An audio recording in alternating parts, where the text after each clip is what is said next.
Trumpi ka dhënë mundësi forcave më progresiste në Republikën e Ajatollave të Iranit për të marrë një vendimarrje duke neutralizuar krahun më ekstrem të gardës revolucionare, e cila përkrahet në një farë mënyre edhe nga lideri i ri Ayatollah, djali i Khameneit, në politika tepër agresive ndaj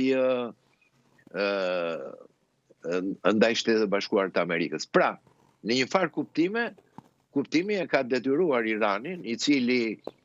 me të drejtë Kissinger njëherë një kohë thoshte, akoma iranianët nuk e kanë kuptuar që do të funksionojnë si frym, do me thënë çështja e revolucionit permanent për vdekjen e amerikanëve dhe kundër tyre, do me thënë si apo për interesat e kombit tyre. E kuptoj. Në këtë mënyrë arrit po.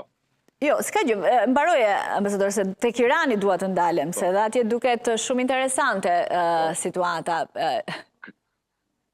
Ka shumë zhvillime, po kjo do më thënë është. E kuptoj. Duke parë deklaratën e Mojtaba Khameneit, kishte një pikë që më duk shumë interesante, që ai ishte kundër një marrëveshje, në fakt, duke parë frymën e gardës revolucionare,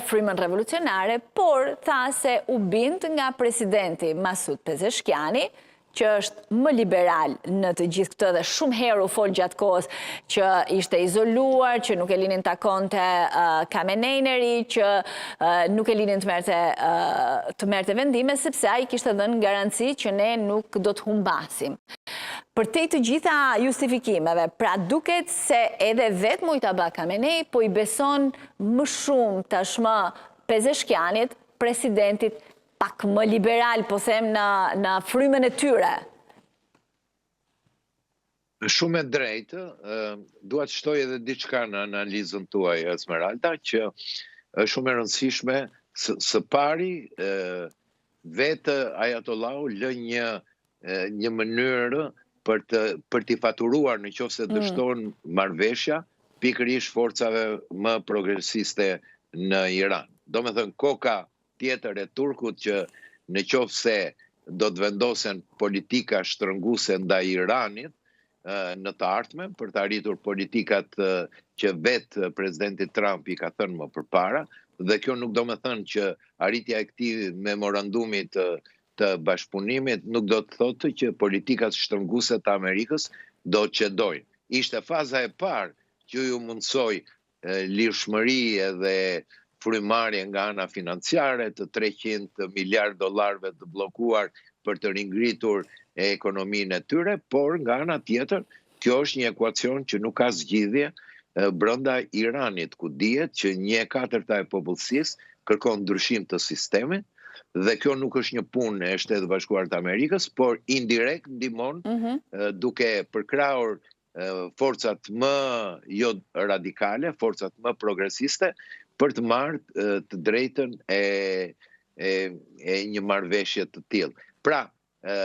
ka dy kuptime, mbetet në lojë Ayatollahu, duke bërë një distancim në eshtje që unë nuk kam qenë dakord, po jam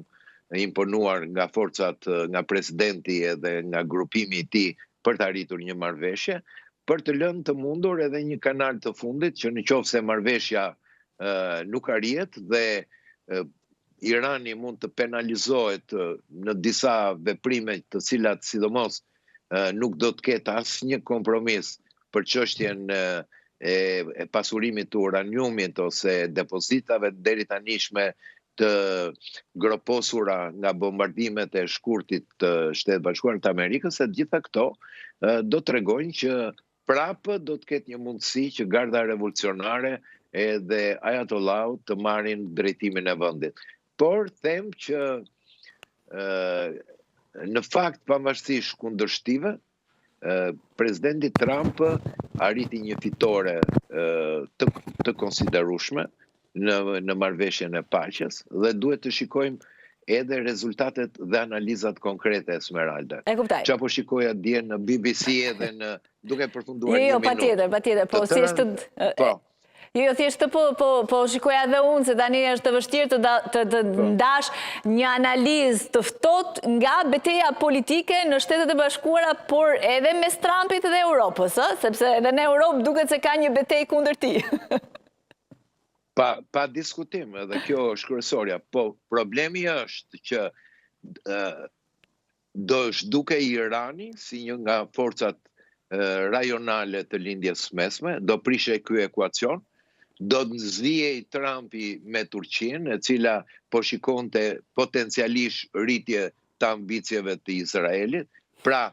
me gjithë këtë marrëveshje paraprake, Trumpi arrin në radhë parë të ruaj këtë marrëveshje, të ruaj fuqinë e Iranit minimalisht, edhe i shkatruar, po të qëndroj aty, prandaj edhe në marrëveshje nuk flitet për çështjet e prokseve ose për armët balistike të cilat ishin premtuar më përpara,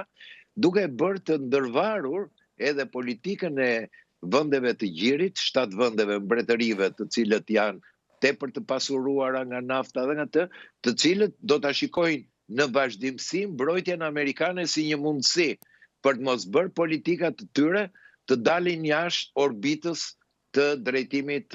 amerikan. Dhe së fundi, dihet që industria amerikane, që është industria më e rëndësishme, do të ketë përfitimet e saj. Pra, kemi një politik tepër pragmatiste, nuk është një politik, domethënë, që bazohet në rregullat caktuara të lojës, është një ekuacion tepër i vështirë, por tregoj një gjë. Domethënë, është një njeriu që arrin të imponojë jo vetëm lindjes mesme, po dhe gjithë tregjeve ndërkombëtare, ekonomisë botërore, i cili me veprimet e tij reflekton. Edhe kjo është fuqia e presidentit që nuk mund të mohohet, dhe kundërshtia edhe vendeve europiane që deri tani ka qenë e artikuluar zhurshëm, u pa me duar trokitjet e Macronit, Mercelit, kemi parë Melonin e cila kërkonte si lloj vërdall që ti thoshte që ne kemi qenë miq gjithmonë, edhe presidenti nuk fliste fare. Domethënë kemi parë një Europë e cila duar trokiste tashmë hegemonin e botës, duke e lavdëruar që arrin ato gjëra të cilët ata teorikisht i diskutojnë, i kundërshtojnë, por në fundit nuk janë rezultativ të krijojnë diçka. Faleminderit shumë, ambasador. Ditë të mbar. Kënaqësia ime. Shkëputur për një hapësirë publicitare.